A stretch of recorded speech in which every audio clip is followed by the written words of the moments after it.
Hello, this is Edith Newmeyer, and I'm the author of the book The Mystery of Adam.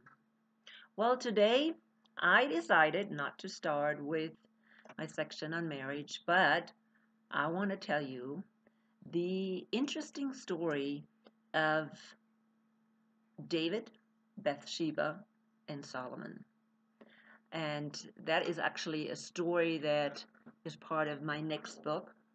But I thought since I talked about David the last time, and how he misinterpreted God's word to him that a descendant of him will be building the temple. Um, I think I mentioned a little bit that there's this really interesting story about um, Solomon and David and Bathsheba. So I want to share that today. And like I said, it's not in my book, but it will be in my next book. And it's an interesting story because I've never heard that story before. And you can find this, interesting enough, on Wikipedia. That's where I researched it. I gave in the name of Bathsheba and came up with this story. Well, as we know, Bathsheba, of course, was the wife of Uriah, the Hittite. And we also know that Uriah was one of the 30 great or mighty men, warriors of David. So Uriah was in the inner circle of David. Now, Bathsheba's father was always also one of the 30 men, mighty men of David. So he was also in the inner circle of, of David. So, and his name was Eliam, Eliam, Eliam. So she was the daughter of Eliam, one of the 30 mighty men of David. So I know lots of people believe that Bathsheba was an innocent little lamb, because that's how she is described by the prophet Jonathan. She was the innocent lamb that David seduced, and oh well, and she became pregnant. And of course, David tried to hide her pregnancy by getting Uriel to sleep with her. But Uriel was Uriah. His name is Uriah. It's Uriah, Uriah. And Uriah was was a very dedicated soldier.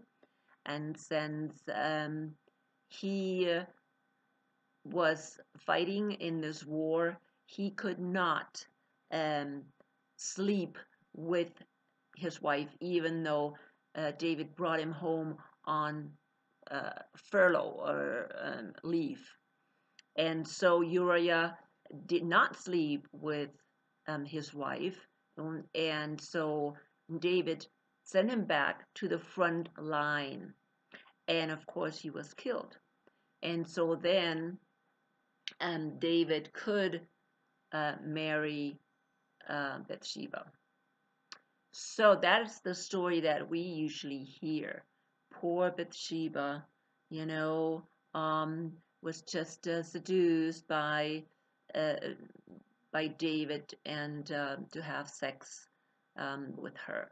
Now, the research that I did came up with some really interesting facts that tell me that maybe Bathsheba was not as innocent as we see her in the little snippets that we get in uh,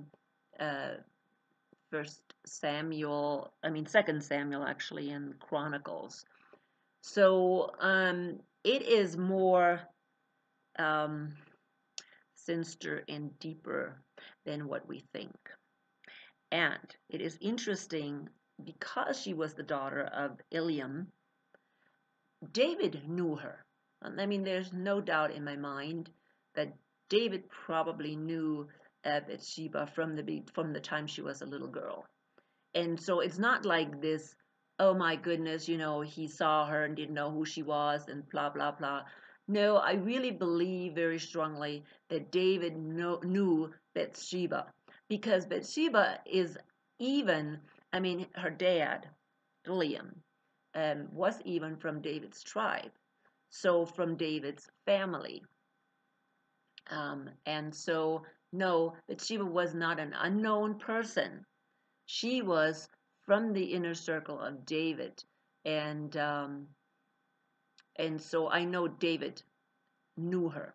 Now, what's really, really even more interesting is that Iliam is actually the son of Ahitophel. Ahitophel. It's spelled Ahitophel. Ahitophel. So that's Bathsheba's grandfather. So Bathsheba's grandfather was Ahitophel, and he was actually the most important chief advisor of David. David relied on him very much. However, Ahitophel was not very committed to David. He was extremely wise, okay, and keep that in mind, because who else was very wise? Of course, Solomon, his great grandson. And we can find that in 2 Samuel 15:12. And he saw in astrology. He had knowledge of astrology. Okay, now, isn't that interesting? He was not only wise, but he had knowledge of astrology. And he saw in astrology, so it's not astronomy, but it's astrology, which is, I'm not even sure if that was allowed, for the Jews to dabble in astrology. But he saw in astrology that he will be king of Israel. Okay? And because he saw that, he believed in that very strongly. He believed in that so strongly that he stabbed David in his back. And he did that by using his son Absalom. We hear in the Bible about Absalom rebelling against his dad, sleeping with, I think, 10 of his concubines in public, and also trying to take over the kingdom. However, he was killed, and David was really, really sad about that. But Ahitophel was actually helping Absalom to commit that rebellion, because he thought, well, if Absalom does something like that, he will be killed eventually, and then he may have a chance to take over the kingdom. That was his thinking. Now, this information that is not a biblical information. It comes from the Haggadah, which is a Jewish source. Haggadah, a Jewish source, was writing about that. So for me, that was just extremely interesting. Here we have the great grandfather of Solomon, who is very wise, who dabbles in astrology, who has very high knowledge in astrology, who is the chief advisor of David, who is trying to use his son to take David off the throne. And this granddaughter, Bathsheba, then gets married to David, or David supposedly, um, you know, seduces her. Well, to be truthful, I cannot believe that. I'm almost certain that Bathsheba and her father was very aware of what this grandfather did and what this grandfather believed. And I am surprised that David never um, um, got rid of Bathsheba's dad.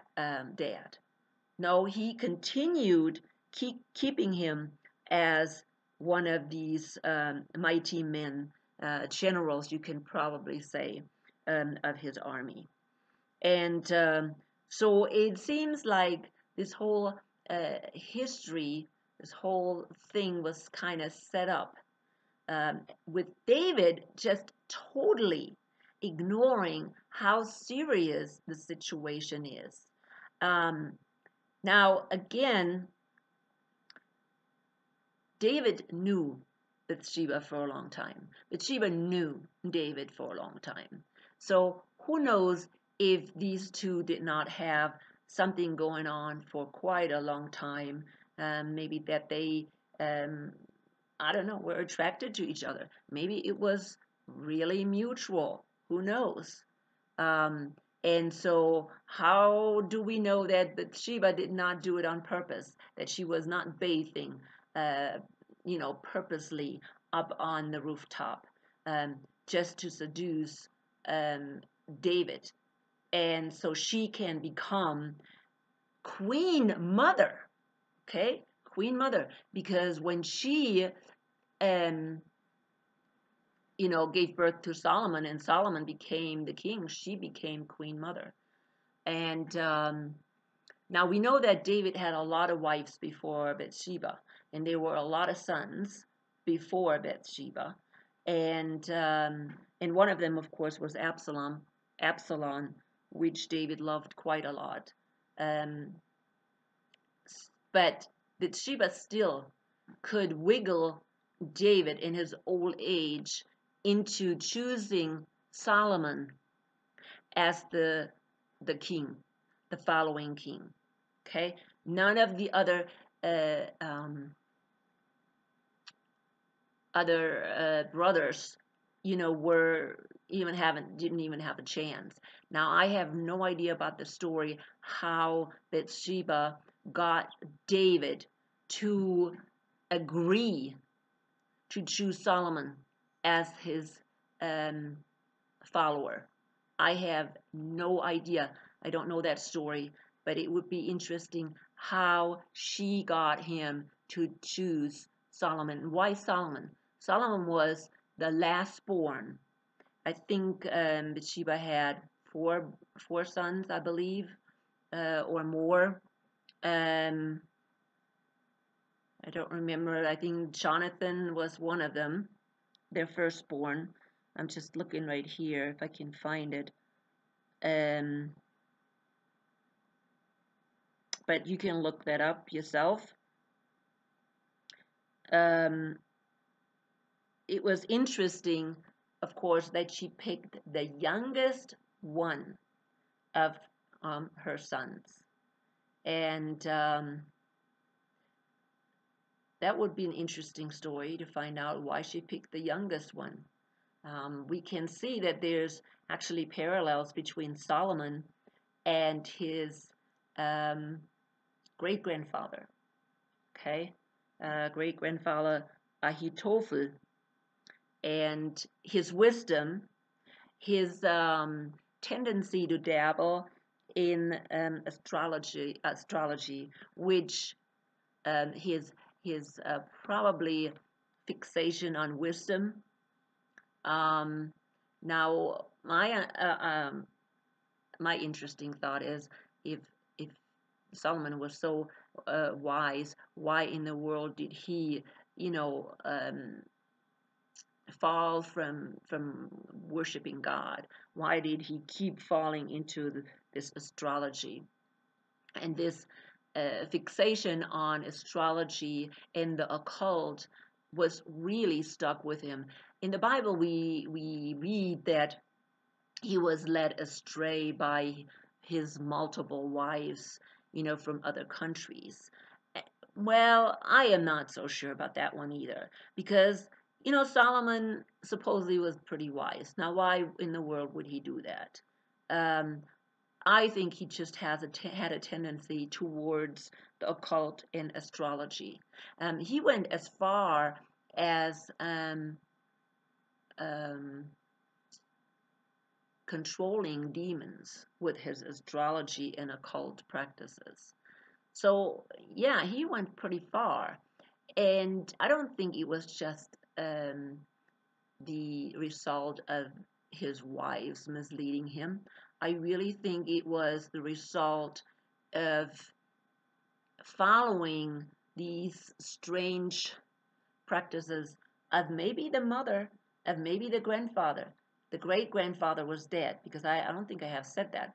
But after Absalom died, and Ahithophel realized what happened, he killed himself because he didn't want it to be killed by David, and so he killed himself. So so the grandfather probably wasn't around, most likely not around, because he got killed sooner.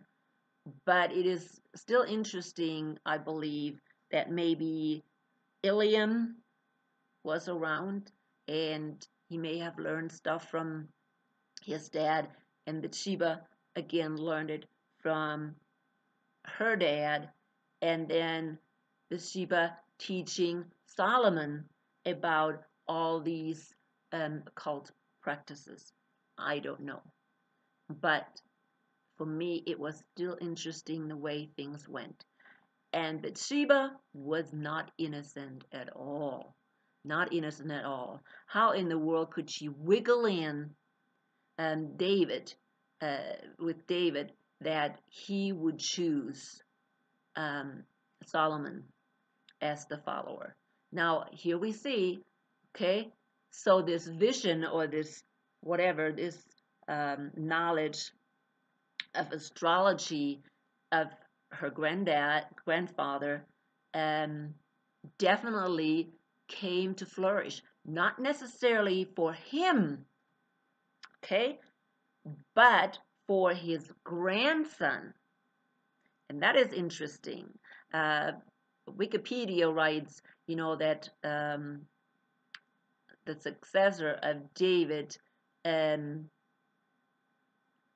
it says she was the mother of Solomon, who succeeded David as king, and then making her the queen mother.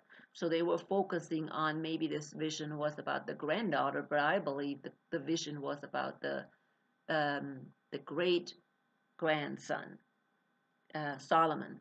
That's probably what this Ahithophel saw, is that vision that one of his sons, one of his descendants, would become the king of Israel.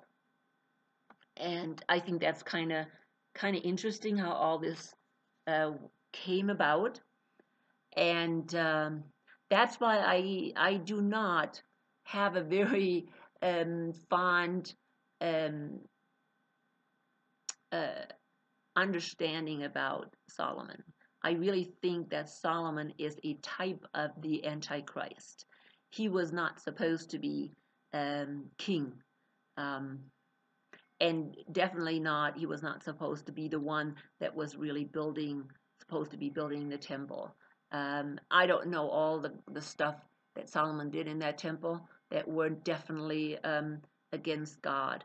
But this story is interesting, and people again say, oh, you know what, Bathsheba was so innocent. I don't believe that. I believe that all this was orchestrated. I believe that Bathsheba, her dad, and the grandfather, they all orchestrated this whole thing to be able to take over the house of David and become, yeah, the bloodline. Infiltrate the bloodline of David. Um, and of course, God knew that all along, and He just didn't go along with it. It's interesting. I think I said that before, that Jesus has two bloodlines, one that is through Mary and one that is through Joseph. And the one through Mary, the bloodline through Mary, which is his earthly bloodline, does not go to Solomon. It goes through Nathan, which I believe is the firstborn of Bathsheba and David. So I will finish up today, but I just thought that was a really interesting story, and maybe you find it interesting as well. And again, you can find that on Wikipedia. And of course, Wikipedia gives you a lot of references to the biblical resources. So it's easy to check it out yourself. And I thought this would be an interesting break, and I will see you soon with another lesson. Keep studying.